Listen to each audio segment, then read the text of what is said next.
Parfait, bonjour. Moi aussi, je vais remercier les organisateurs qui me permettent donc de croiser des gens qui ont sans doute un regard différent du mien. Et en croisant ces personnes, ça va, j'espère, élargir mon propre regard sur mon activité et, si possible, me permettre de l'améliorer. Donc, je vais commencer par me présenter. J'ai été formé à deux spécialités cliniques que j'ai exercées successivement. J'ai d'abord été cardiologue, puis médecin interniste dans un centre de lutte contre le cancer. Mon HDR, c'est de santé publique. Je fais partie du comité d'éthique du ministère depuis 2002. Mes liens d'intérêt, j'ai des liens extrêmement légers avec Sanofi, Celgene, BMS, Roche, MSD. Par contre, j'ai été consultant pour le laboratoire Roche et j'ai renoncé à cette fonction le jour où j'ai été nommé au Conseil de santé publique, et je continue à être consultant pour Génome Québec. Et le petit dessin en bas à droite, c'est pour vous décrire mon état d'esprit. Je suis globalement pessimiste. Alors, d'abord, concernant les conflits, il faut savoir que nous, en tant que citoyens français, inclus dans une culture particulière, d'après les études, on est plutôt exposés à cette culture du conflit, puisque nous aimons à la fois la confrontation, nous l'acceptons, ou nous la pratiquons, et en plus on a certains traits qu'en tant que clinicien je qualifierais d'hystérique, et donc puisque être émotionnellement expressif, c'est un euphémisme pour dire que parfois on exprime de manière assez importante nos positions. Donc, comme vous pouvez le voir, les conflits dépendent quand même du cadre culturel dans lequel nous sommes, et nous sommes tombés dans cette marmite culturelle, et il faut l'accepter. Alors, concernant les conflits, je pense qu'il y a des conflits qui n'en sont pas. Déjà, il y a des conflits de perspective. Vous voyez, simplement, il suffit, comme je l'ai dit en introduction, d'élargir notre regard pour se rendre compte que finalement, en apparence, on est en désaccord. Donc ça, ce n'est pas du tout un conflit d'expertise, c'est un conflit de perspective. Ensuite, il y a d'autres situations où on est face à une situation qui est ambiguë. Vous voyez, le 6 et le 9, ce n'est pas ambigu, c'est simplement une sorte de perspective.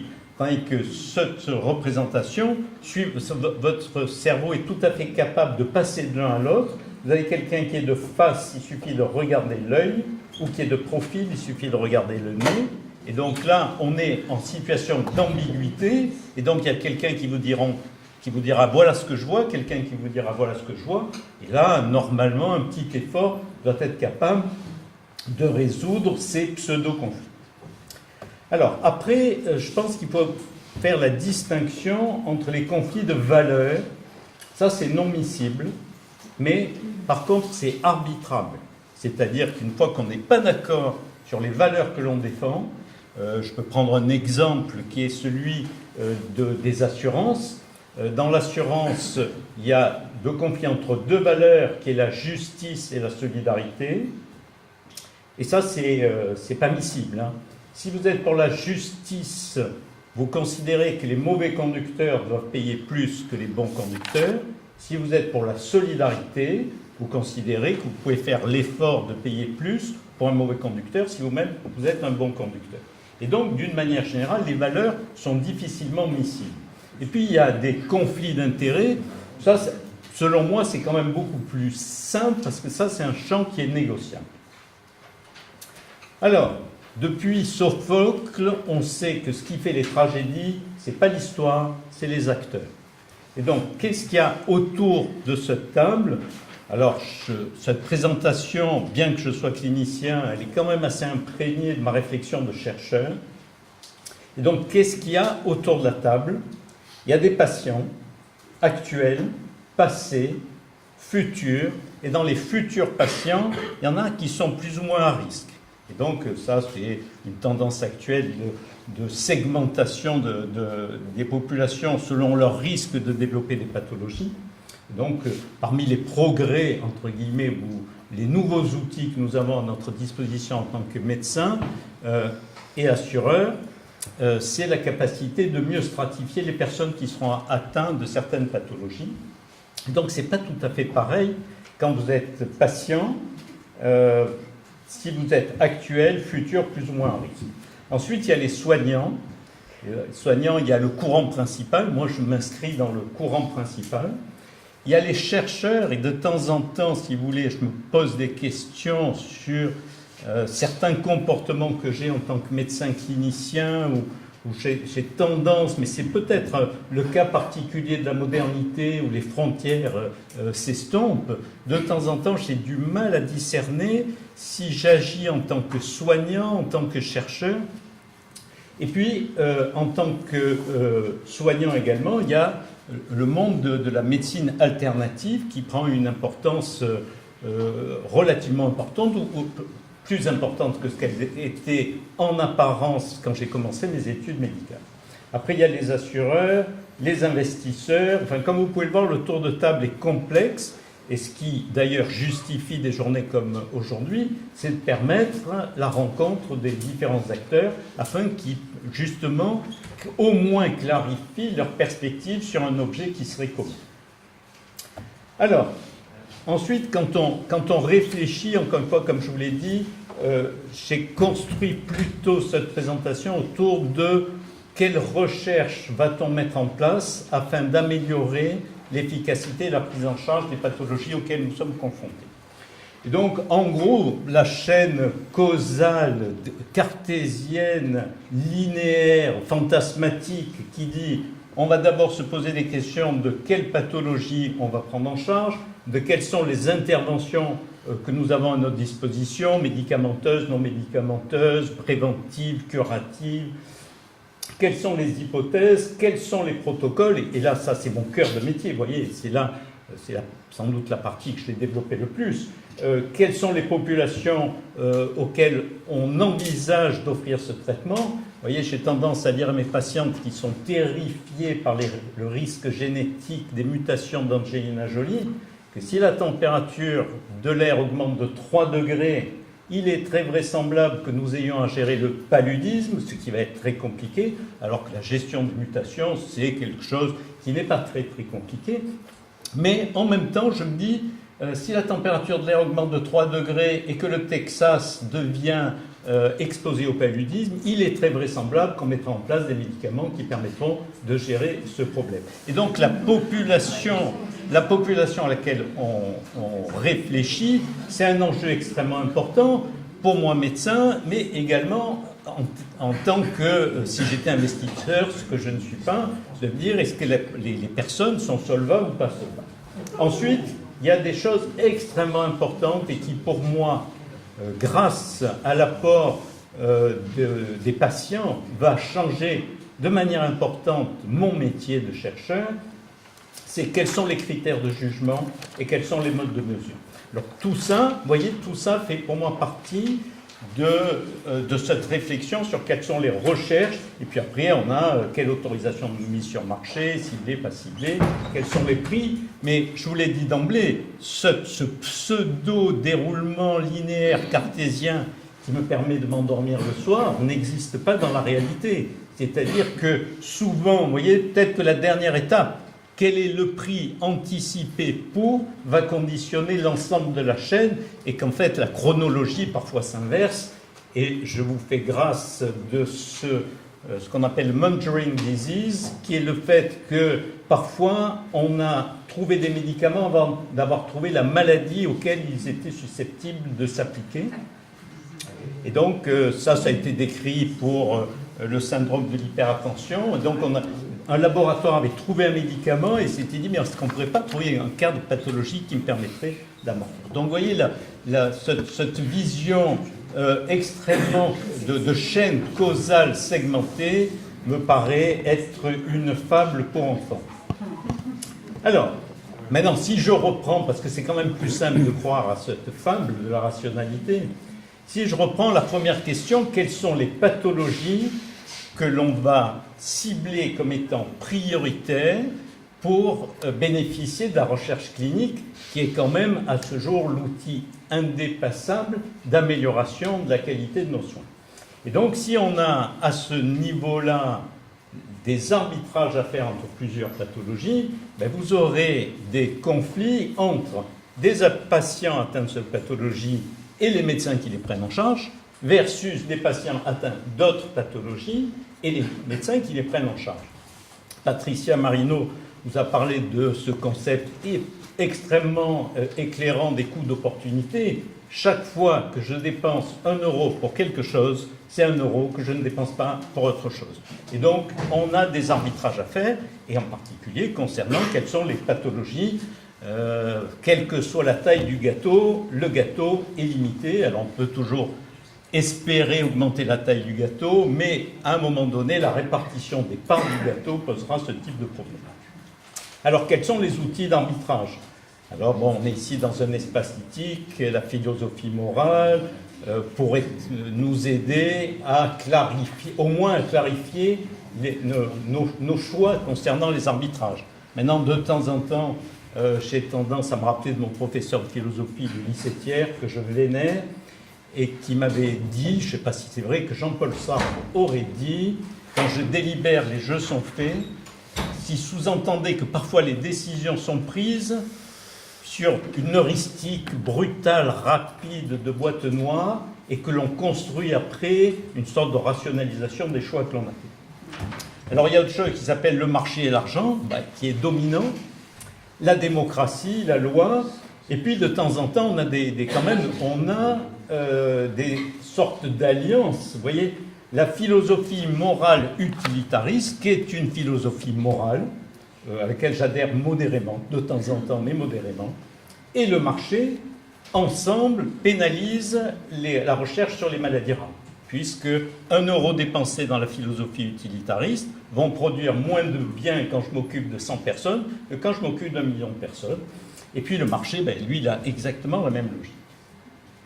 Alors, justement, si vous voulez, quand la société a estimé que cette philosophie morale utilitariste et le marché pénalisaient les maladies rares d'une manière qui avait été jugée socialement comme inacceptable, ont été mis en place un outil de régulation qui a été les modifications de rétribution, de retour sur investissement des laboratoires qui travaillaient sur les maladies rares, en particulier sur l'allongement du délai de brevet. Alors, il y a 2 choses sur lesquelles je veux insister. Il s'agit d'un financement collectif différé, simplement, puisque moi, en tant que j'ai la poche payeur de l'assurance maladie, on est passé d'un modèle bismarckien sur les cotisations à un modèle beveridgien sur l'impôt. Donc c'est en gros l'assurance maladie est plutôt financée par nos impôts. Et donc si à un moment donné je vais payer des médicaments plus chers parce que la durée de brevet est plus longue, ça sera avec mon argent. Donc les laboratoires, entre guillemets, prennent des risques, mais néanmoins, c'est un financement qui est toujours collectif, mais différent. Alors, ces choix politiques, qu'est-ce qu'on fait, comment on oriente? Finalement, là, je vais renvoyer à comment est prise la décision politique. J'ai commencé à faire un schéma, je n'ai pas le temps de vous l'expliquer, mais comme vous pouvez le voir, d'abord, vous voyez, il y a une zone entre les électeurs, les individus, les patients, etc. Bon, et finalement, je pense que ce modèle-là, il est hyper simplifié par rapport à ce qui se passe en réalité. Et par ailleurs, j'ai tendance, encore une fois, de temps en temps, à considérer que Jean-Paul Sartre, si ce qu'il a dit est vrai, et si ce que j'en ai compris est exact, c'est que de temps en temps, des décisions sont prises sans qu'on sache réellement ce qu'il y a derrière. Je suis un adepte à dose homéopathique de la théorie du complot universel. Par contre, l'incompétence est sans doute plus répandue. Alors, ça, voilà, ça pour moi, ça c'est ce que, en tant que chercheur, c'est ce qui m'intéresse le plus. Vous voyez, c'est tout à l'heure, concernant les pathologies, moi en tant que cancérologue, mes patients atteints de cancer, on est ensemble, main dans la main, sans état d'âme, c'est simple pour dire donner de l'argent au cancer. Vous voyez, là, c'est différent. Et je trouve c'est extrêmement intéressant. J'espère qu'on va pouvoir améliorer les choses dans ce domaine-là. C'est-à-dire que quand on va définir un protocole, je ne veux pas dire qu'il y a une opposition, mais là, on n'a plus la même perspective. En particulier concernant la méthodologie de la recherche clinique. tout ça, enfin, si vous voulez, je pense que le sida, d'un point de vue sociologique, le film 120 battements par minute, je ne sais pas si vous l'avez vu, je l'ai vu, j'ai adoré toute cette partie sur l'émergence du patient expert, sur le fait que ces personnes-là devenaient meilleures que... Enfin, tout ça, je l'ai adoré. Bon, tout le film ne m'a pas plu, mais ça, j'ai trouvé ça... Voilà, je suis allé le voir pour ça, j'ai trouvé ça extrêmement enrichissant. Et donc, comme vous le savez, l'outil qui était dominant pour la recherche clinique, c'est les essais randomisés, double aveugle et compagnie. Ça commence à être discuté, on a des outils alternatifs, mais les gens qui étaient atteints de sida, quand ils sortaient de leur consultation, mélangeaient leurs médicaments pour que chacun ait demi-dose, etc. En disant, mais non, moi je ne peux pas passer, je ne veux pas prendre le placebo. Ensuite, on définit ce qu'on appelle des endpoints, c'est-à-dire des critères d'efficacité, et au jour d'aujourd'hui, ça me paraît contre-productif, passer à côté d'opportunités d'améliorer la recherche et manquer de respect si on ne définit pas les critères d'efficacité en amont avec les patients. Voilà. Donc ça, c'est ma position. Et tout ça, finalement, c'est quelque part, si j'ai quand même mis les patients et les soignants pas du même côté du ring, c'est qu'il y a une opposition, et cette opposition, c'est une source réelle de conflit entre la connaissance produite par l'expérience et la connaissance produite par l'expérimentation. Voilà. Moi, en tant que clinicien, j'ai une connaissance basée sur l'expérimentation. Ce n'est pas parce que j'ai vu 500 patients que j'estime que, c'est parce que j'ai lu des études sur 2500 patients randomisés, double aveugle, etc. Et de l'autre côté, il y a l'expérience, le vécu qu'ont les patients de leur situation. Et comme vous pouvez le voir, c'est une bataille de titans, hein, puisque à ma gauche, Albert Einstein et Gandhi disent « il n'y a que l'expérience qui compte », et de l'autre côté, Confucius et Descartes disent « l'expérience ne sert à rien ». Donc, vous voyez, ça, c'est un vrai sujet. Et comme je pense qu'il va falloir trouver un moyen d'optimiser cette configuration, je vais faire appel à plusieurs personnes pour m'aider, dont mon père, qui est le jeune homme à côté de la très belle femme qui était ma mère. Et mon père me disait, le monde est gouverné par deux lois opposées, la loi de Salomon qui dit il n'y a rien de nouveau sous le soleil, et la loi d'Héraclite qui disait on ne se baigne pas deux fois dans le même fleuve. Et donc mon père m'avait très précocement inculqué le fait que parfois il y a des lois qui sont vraies et qui sont contradictoires. Enfin, il y en a d'autres, hein, sans doute plus célèbres que mon père, mais moins belles que ma mère. Hein. Alors, surtout, je trouve que le langage structure notre capacité à comprendre le monde. Et donc, il y a un peuple au Nigeria qui a deux mots pour le savoir. Il y a le savoir expérimenté et le savoir pour l'avoir entendu dire. Et donc, j'imagine que eux, l'opposition relative entre les patients et les médecins, ils la comprennent de manière instantanée, puisque justement, ils ont déjà dans leur boîte à outils deux mots pour décrire tout ça. Alors, rapidement, les outils modernes de traitement nécessitent des partenariats complexes, puisque parfois, pour choisir un protocole thérapeutique, il va falloir faire appel à une technologie qui est brevetée, à un gène qui est breveté, à un test qui est breveté, à un médicament, si ce n'est pas deux qui sont brevetés. Et donc, encore une fois, je vais faire appel à Patricia, qui est économiste, vrai. Les coûts de transaction pour pouvoir être capable d'amener l'optimisation de la prise en charge qui va utiliser tout ça, parfois c'est compliqué, sauf si Big Brother, Google rachètent tout, effectivement, les coûts de transaction internes seront plus simples. Alors, on s'approche de la conclusion. Voilà, est-ce que l'état de nature, c'est la guerre de tous contre tous? Je ne le souhaite pas. Je suis pessimiste et paisible. Alors, en conclusion, je pense que cette recherche de conflits et de partenariats concernant la mise à disposition des médicaments, ce n'est que le reflet, dans un cadre particulier, d'un conflit entre le marché et le bien public. Mais la question que je me pose, quand j'étais plus jeune, j'avais des idées plus simples. Hein. Mais qui définit le bien public? Et puis, il y a autre chose qui me gêne beaucoup actuellement, c'est cette prédominance de la pensée algorithmique Je suis un adepte de la pensée probabiliste et de la casuistique, voilà, et de l'analyse. Donc la pensée algorithmique, si vous voulez, c'est assez contrasté, c'est le oui, c'est le non, et j'aurais tendance à penser qu'il faut sans doute être plus nuancé. Et ma dernière diapositive pour mettre une dernière couche sur mon pessimisme, tout ce que l'on vient de dire va disparaître en termes d'intensité et d'importance quand la peste va revenir.